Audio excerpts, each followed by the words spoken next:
everyone, it's Megan and this is my channel about cross stitch, and today is Flosstube number 34 and it's the last day of January already, so of 2023. So if you're new, welcome. Thanks for joining me, and if you're coming back, thank you so much.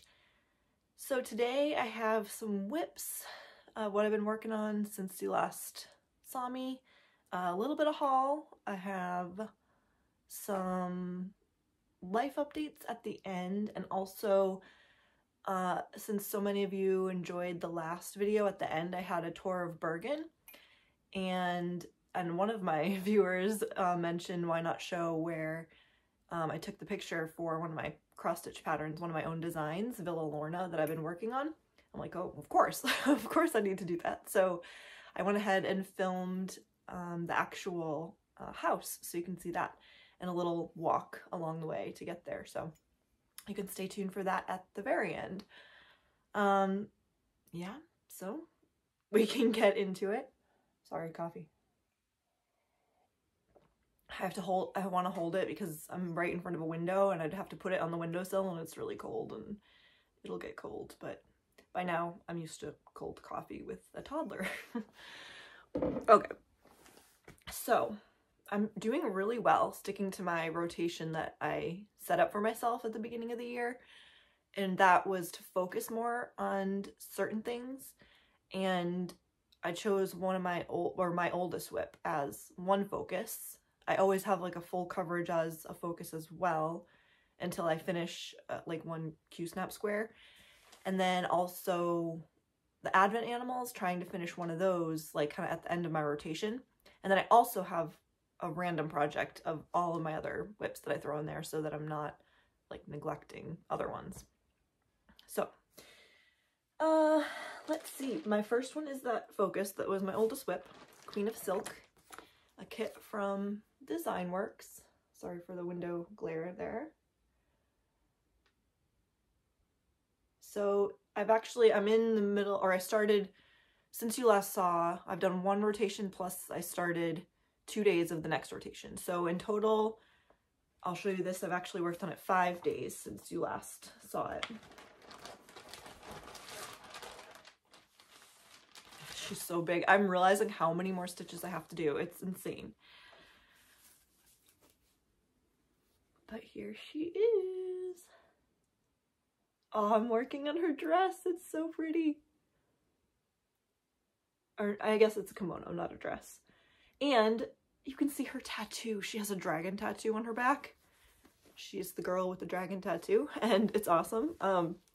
You can see, hopefully I can point it out on the camera, but this is the tail coming down with a little fluff at the end. And it goes like up her back, so you can see part of it and some of her skin.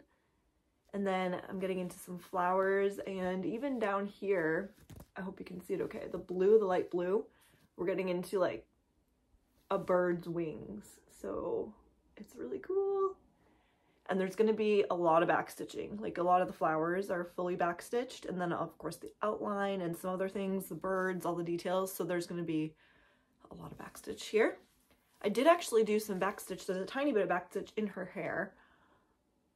Probably can't really notice, but just a little bit.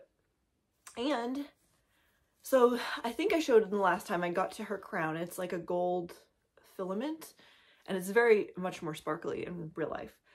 However, so the kit came with 3 lengths, I believe, and you're supposed to do 2 of them at a time, and I quickly went through that.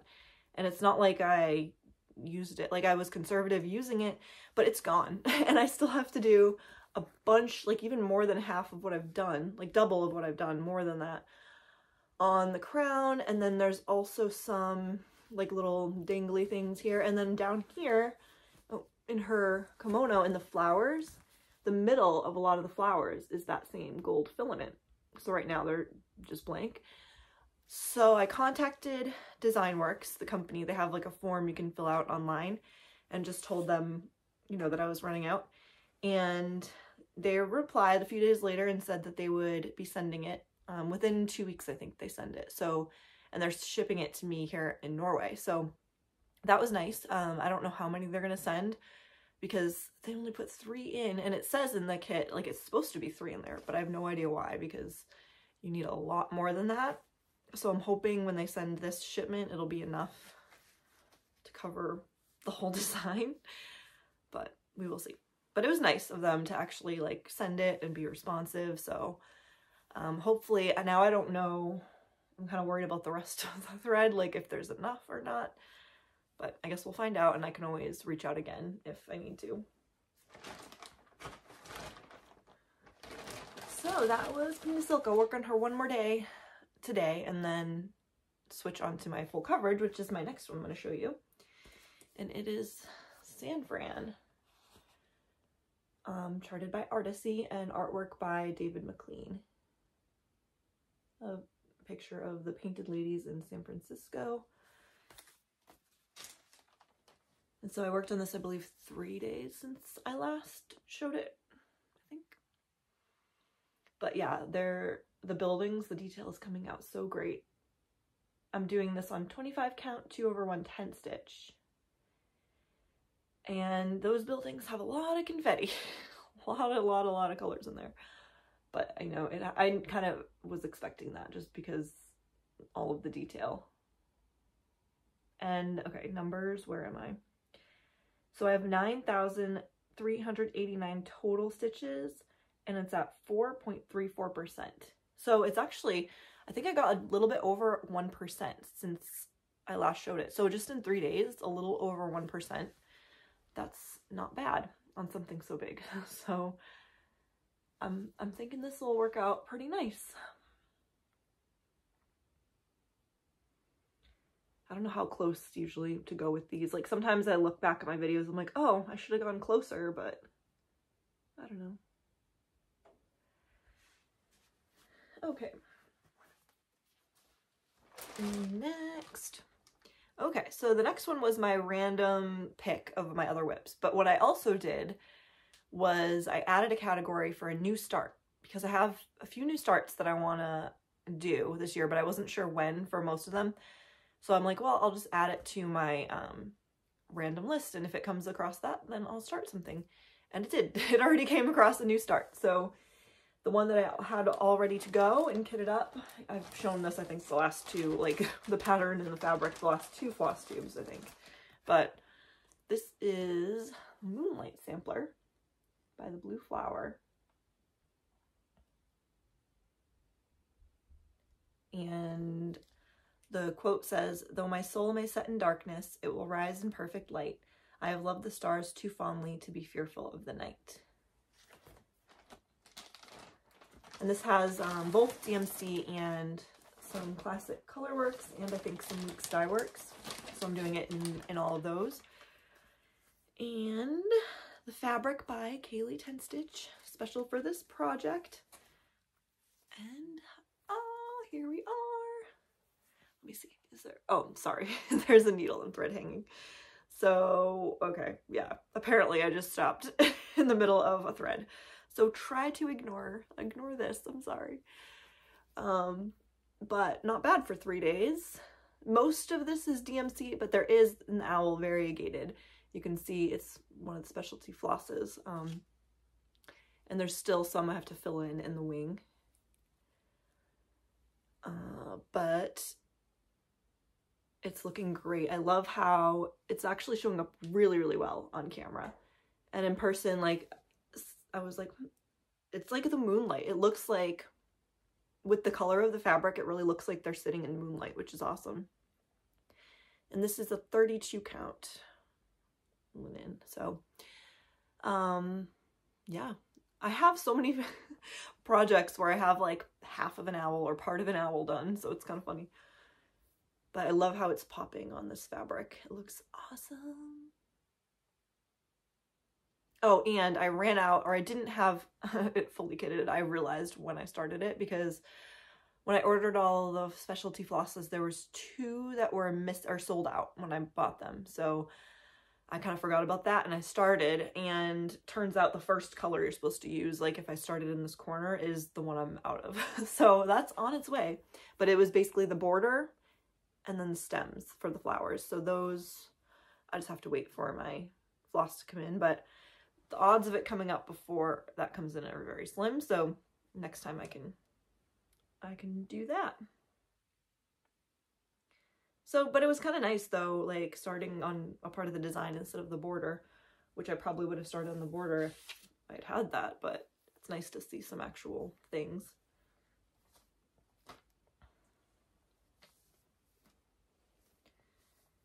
And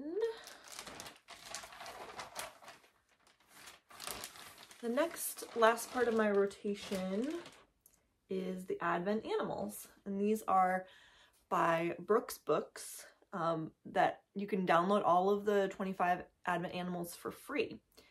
And my goal was to finish one animal each end of rotation, and so I did that. It takes about 3 to 4 days for me usually to finish one. So I did number 7, Pierre Penguin. So this one didn't have a ton of back stitching, just a lot of stitching in the body, but it went pretty quick because it's, you know, mostly one color. Just has the drinks. He's like double fisting some martinis here with bubbles. He's under the mistletoe and he's like, hey, how you doing?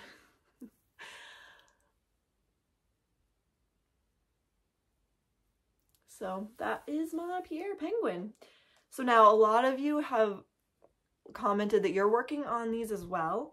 And Stephanie, the On Point Stitcher, who also has a floss tube, I'll link her below. She's actually at the same place, basically, that I'm at. So she wants to now catch up with me, or like kind of follow my progress along. And so, I mean, I'm hoping to finish this by like July. So she still has to do Pierre Penguin. I think she just finished the camel. And this week she's going to do Pierre Penguin. So Stephanie, you have to show that on your next floss tube. But since there's a lot of us kind of doing this, maybe we should do like a little hashtag, which there actually already is one. Not a ton of posts, but it's called just hashtag Advent Animals Sal. So I'm like, well, I'll just use that one. No need to kind of start a new one. So you can see like all the other ones. But it's just like Advent Animals, plural, and then Sal. So there's 2 S's in there. So I'm just going to use that one. Whoever wants to follow along, definitely. That would be awesome if like a bunch of us were able to complete it this year. And yeah, you can also do them individually, ornaments or anything like that, pillows. So that's fun that so many of us are working on this. Oh, and this is on 28 count, the called for linen, which Jobelin Babbling Brooke. I always have to read the name. And mine is just in DMC. They do have it charted so you can use some other fancy flosses, but I'm just doing the DMC conversion. So there we are. I think it looks so cool with them all together. Love it. Now, I did a thing after this one. I was kind of in this like creative mood last week or so, and so I've had this image in my mind for a while, like even before I started making cross stitch patterns. Sorry, I'm just gonna grab my last sip of coffee here. Hope it's not ice cold. It is, but iced coffee. So anyway, I've been wanting to chart like something of my own that when I lived in Boston for about a year when I had my internship there. I'm from New Hampshire, so it wasn't that far, but I lived in Boston for a year, but I was kind of on the outskirts a little bit. I lived in Dorchester, which at least at the time I lived there was kind of the ghetto, except we were like all the way down by the JFK and was it UMass area, so we were in this like kind of gated little community, but I had to walk like a half a mile to the subway, which they call the T in Boston. And so every day, twice a day, walking that walk in the winter, in the rain, and I didn't have a car, so all kinds of weather. And also the grocery store was down there, so I don't know how I ate, because I remember carrying back like these, like so many bags of groceries. I didn't have a cart or anything. I was like just hauling these bags of groceries half a mile, but somehow I made it. but I just have all these memories of being on the tee for so long. And also there's a bunch of different lines, and I don't know, it just has memories for me of that time. So I wanted to like chart and stitch the subway system in Boston. So I did.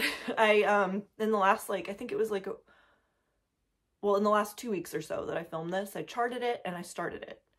So I'll show you that. And I only put on, because, you know, there's a million stops that you could do, and that would just be overwhelming, and not all of them I even knew about or went to. So I basically chose the writing of the stops that either I went to or that had like a meaning for me that I knew of. So I only put those words on it, so it's a little more personalized.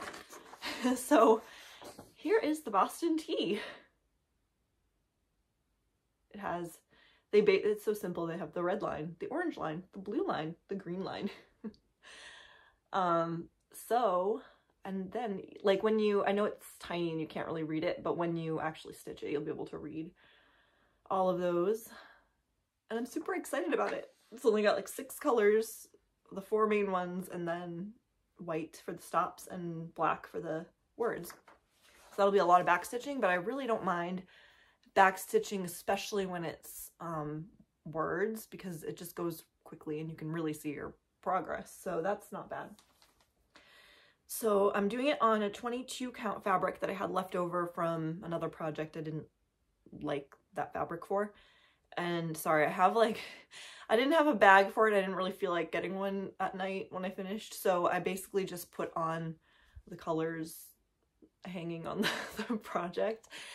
And actually I can show you these little things. These nifty little things are something I recently got and tried, because they can hold your extra fabric. There's little plastic things, like they're not super tight, so you can like use them on bigger, thicker fabrics. Just like as you're stitching, if you have all this extra fabric, you can like roll it up and like secure it with these. So I tried that out with this and it works pretty well. So let me just take these off. Those, I don't know where, I got them at Lakeside Needlecraft in the UK, so I'm not sure where else you can get them, but I have a tiny start. Just the red line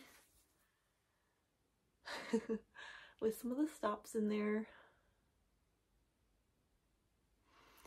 But this, I'm thinking, would be a great travel project, both because of the theme and because it's simple. So yeah, I'm basically at that little area, and I can put it in Pattern Keeper, but obviously not the backstitching, just the crosses, which, did I write down where I was? No, I didn't, but I think I'm around 4% already. It's only, I think it was just 5,000 stitches, like X stitches, cross stitches total, and then like 200 or 300 something back stitches, but yeah, there I am. And I think what I'm going to do with this as well is not add it to my like list of whips to like pick from. I think what I'm going to do is, if I'm doing my advent animal and I finish it like early in the day, then I can just take this one out and finish it for the rest of the day. So I'm kind of tacking it on to the end of my rotation that way. So I think that's my plan for this one. But I was just so happy I made that, like yeah, it'll be just fun like looking at it and then just remembering all the times and places, and yeah, kind of nostalgic. All right. Yeah, I'll put on all the colors and stuff later. Do I have my advent? Yeah, I'll just put my advent animals back in.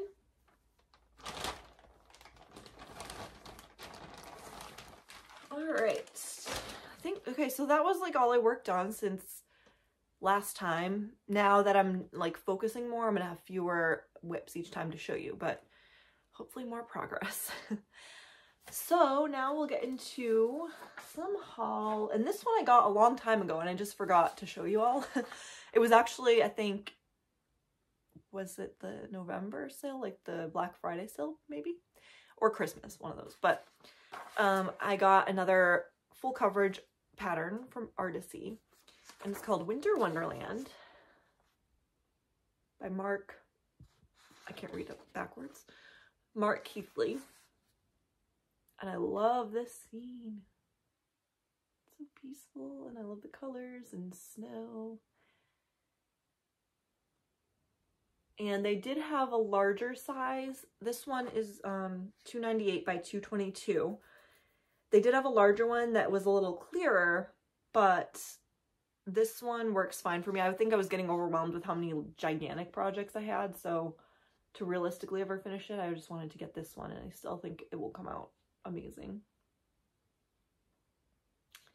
I'm very torn on, like, part of me wants to start like so many of my full coverages, but then like even just to get them going because it would be fun to work on, but at the same time I know I want to see more progress and focus more, and I don't really want to have a bunch of projects where I'm just doing background forever, so I think I'll have to hold off on some, but I have that one.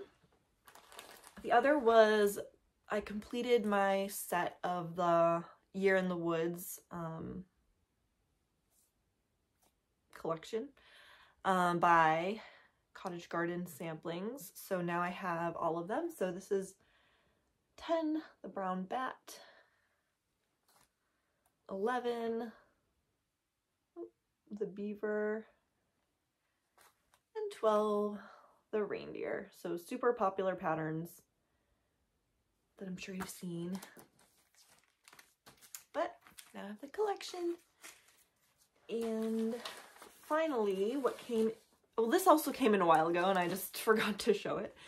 But I mentioned before that this year, probably in May on like the Norway's Constitution Day, I might probably then, I'll be starting Ragnarok by Long Dog Sampler because it's the Norse mythology. So I got my fabric and picked out the floss that I want for this. And I was thinking Viking mode when I picked these. And oh, I love, love, love how they go together. So the fabric I got from XG Design, and this one is marbled hazelnut. And I think, oh, 32 count, yeah. 32 count marbled hazelnut. And it's bigger than the pattern needs, I believe, but it was just like kind of the cut it came with. I could have done like a custom one, I think, but I don't think that I did, that I can remember, because I think this is way bigger than it needs to be because that's huge. That is huge. But maybe, I don't know. No, this is, actually it could be this because it's 309 by 361 stitches. So if I left myself a big border, which I think I did, then maybe this is the whole thing. It's gigantic. Oh, but I love, love, love this. And I think it's gonna go so great with the floss. I'll show you. It is DMC, just 316. So basic DMC, but I'll show you a few of them up against the fabric. And yeah, I think that's mostly showing, right? But I was thinking Viking, and their mythology and history was so bloody and violent that I wanted a red, like, and I think it goes just so well with that fabric, so I think it's gonna be awesome. Yeah, was there something else I wanted to say? Oh yeah, on the pattern, it says at the top, I don't know if you can see it, hope is the last thing ever lost. Because even though they had a super bloody, violent history and mythology, they also knew the concept of hope, and that's kind of in their mythology as well. So that's that saying. And if you go on the website, she has a huge like story and listing behind all the things in this pattern, which is really cool. So I'll go probably more into that as I'm stitching. But yeah, that'll be fun. And that'll be my first long dog.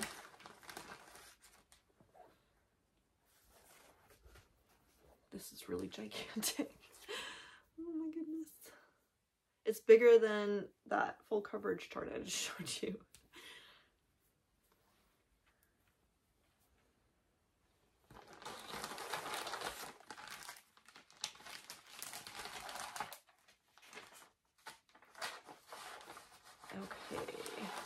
Well, I guess it has to be epic because, you know, the Viking mythology was kind of epic. Oh, it's snowing outside now. We got a lot of snow overnight.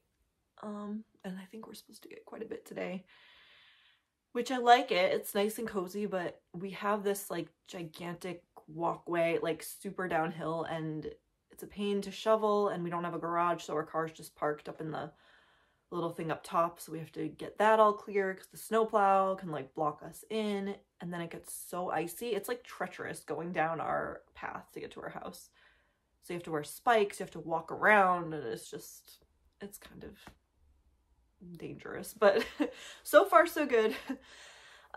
Let's see. Now I think I just have some life updates and then we'll have the video at the end. But so I guess a few things have been happening. One is my job situation has been a little nuts. I work from home, and it's actually a US based job, even though I'm living in Norway, but I have the flexibility to be able to work from here, even though I have to work in US hours. So I'm actually working my time, 12 p.m. to 8:30 p.m. And, you know, the economy lately has been bad and it's only going to get worse. So I'm sure you've heard a lot of layoffs have been happening in the US, and our company is not an exception. It's a technology and health and wellness company, but in less than a year, we've had 3 rounds of layoffs now, and one just happened like really recently.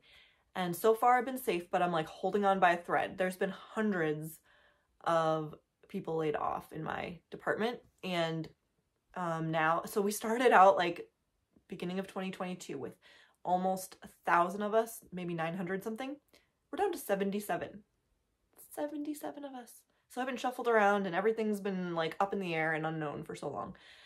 And we also found out that my role is going to be going away. So we either have to kind of like move to other roles gradually as they come out over the next like 6 months or so, or be let go.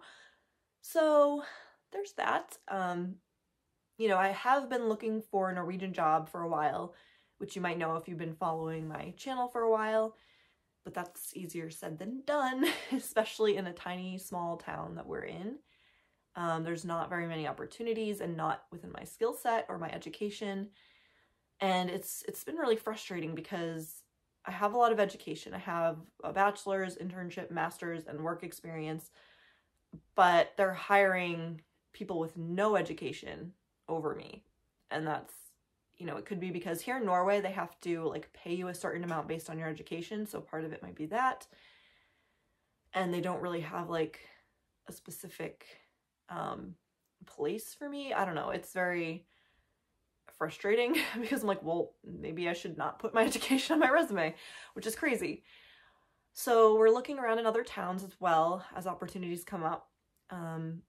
But, you know, I need to find something most likely because my job is obviously very uncertain at the moment. So there's that. But, you know, I've been used to uncertainty for really the last 10 years because we've been moving to Norway back and forth and finding new jobs and wondering what our future is going to look like. We still don't have like a house that we own right now. We're renting because we haven't really decided where we're going to be ending up just because of all this uncertainty. Plus, it's not a great time to build a home. It might be a good time to buy a home in the next little while, but we don't even know what town we were going to end up in. So we're just kind of waiting again, looking at our options. But other than that, sorry, I'm looking at the snow because it's starting to get like pretty heavy. It's really pretty. But other than that, I have been kind of having a little winter blues lately.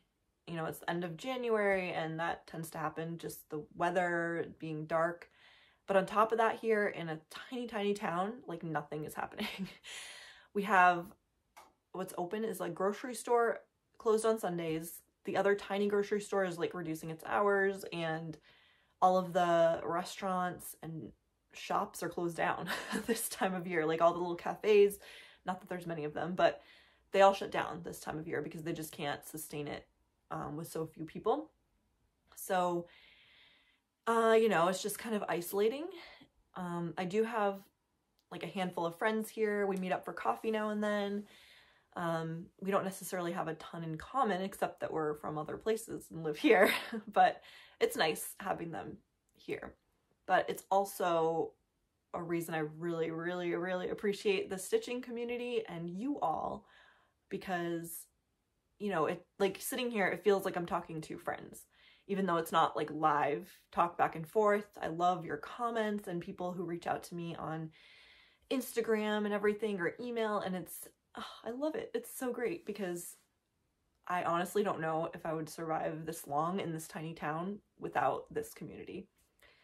So I just want to say thank you for being there and just like sharing this passion that we have together. And I feel like we're like, so many of us are like-minded people, which is awesome, even though we're far away. And yeah, it's just, thank you for being there. Now I'm getting emotional, but yeah, feel free to reach out anytime. We can talk. Love it. And I know like winter, if you're in like a northern climate, can be tough for a lot of people. Just, I know for me, like it always affects my moods. Like summer, my mood is like way up. It's so much better. In winter, it just, this time especially, because it's been like several months already, it just, yeah, just kind of puts you in that down mood, especially when you're kind of like alone so much with your thoughts. I don't go out to a place for work. There's not many places we can go out. And if we want to go like to like more shopping or even a restaurant, we have to go like a whole day affair, which is not fun with a toddler all the time.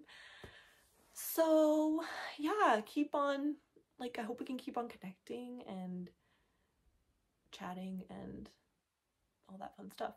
So again, thank you all so much. And now that I mentioned my isolated town, let's go see some of it on my next video about Villa Lorna. Oh, I did want to show you real quick, in case you haven't seen my other videos. The house I'm going to show you is this one, Villa Lorna. That is available as a pattern in my Etsy shop. And again, it's like a picture that I took and just made into like a pattern. And I'm working on it, so if you want to see what it looks like, that's my progress on it. And it's that big on 25 count. So it'll be fun to get back to working on that again, but I hope you enjoy the next tour, and I'll see you in probably a couple weeks. Bye. We are going out for a walk, so I thought I would bring you along, show you the views. This is right above where we live.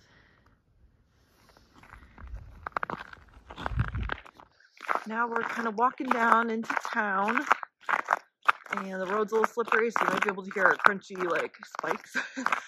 But my mother-in-law lives around here, and there's something called the cider house, which is where they make cider, and they have a big apple field, and they've won several awards. They have tastings in a restaurant in the summer, so that's one of the features here. Fjord down there.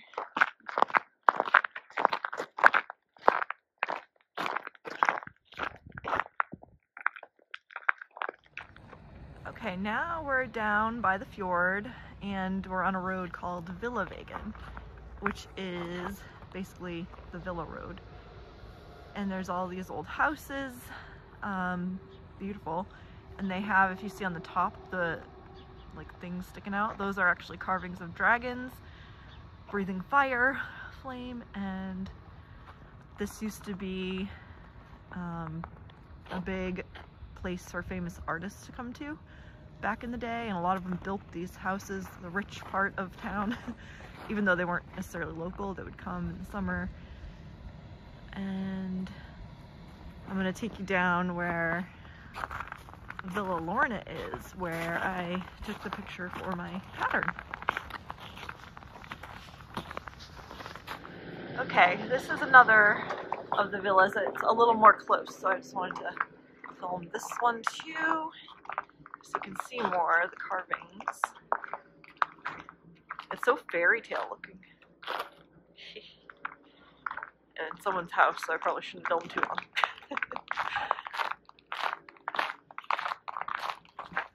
Okay, so this is a new little building that architectural students built. They do little projects, and it is a public resting place apparently. That sounds like a graveyard, but no, it's just a place to come and rest, which I've never actually seen this before. But yeah, it's an awesome view, and the sun just rose over the mountains, so now it's a little bit warmer. And then there's a little fire pit in there and some little chairs. It's a little cold to sit out though by the water, but nice to know. And oh yeah, you can see Villa Lorna, the red one up there. I'm turning around, so I will go up close to it. Okay, Villa Lorna. It's got its own plaque and everything. And I have this description in my shop when you go to buy the pattern, but it tells the story of it. Engineer James Livesey took over the property at 74, and it was built in 1905, named after his daughter Anna Lorna. And it used to have servants and a dumbwaiter and everything like that. So yeah, it was ritzy. And it's just so beautiful. Let's see if I can go closer. The original picture of it I took was from the water actually. So that's how you get the front of it. And yeah, I was in a boat and I took it from way back there on the water. But look at that view they have.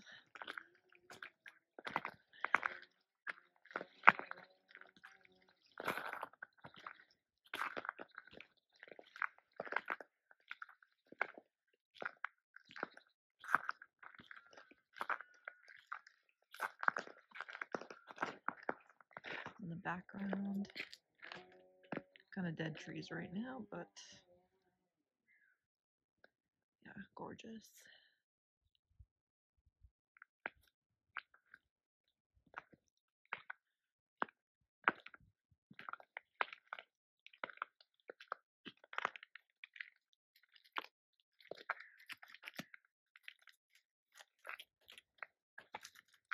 Sun. So that is Villa Lorna, up close and personal. Okay, just wanted to show you, this is actually from another one of my patterns called Home Sweet Home.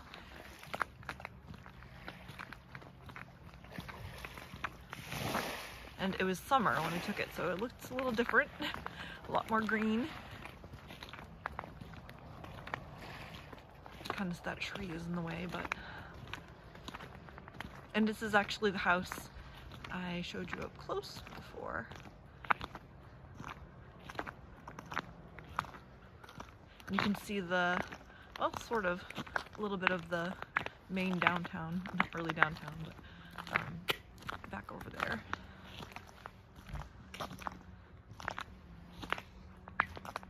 Okay, just wanted to say one more thing, because I remembered I learned on a tour actually that this house, I don't know if you can tell, but it's built not straight on the fjord, it's at an angle. It's not like facing straight on the fjord, and the reason was because the person who built it was, I believe, an artist, and they wanted the light to come in right for when they were painting, and just facing this way was better. So that's why it's kind of built on an angle. Okay, on the way back, this is another pattern that I did from a picture called Home Sweet Home. And it looks different now because I took that in the summer, so it was a lot more green. But yeah, this was the Home Sweet Home view. And, well, that's kind of not a pretty building, but this is, no, never mind. So this house is actually built on an angle. It's not directly facing the fjord, and the reason is because The person who had built it was an artist and wanted the light to come in a specific way. So they had to tilt it and build it on an angle in order to do that. So, interesting fact. Okay, last thing.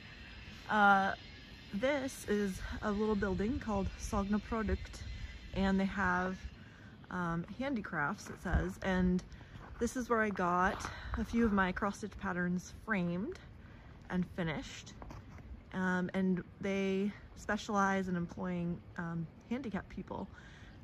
They make things like handwork and sell them. There's not a ton in there. I've been in there, and they don't, at one time they had one skein of DMC, just one that I needed, but they have yarn and fabric and little things like that. So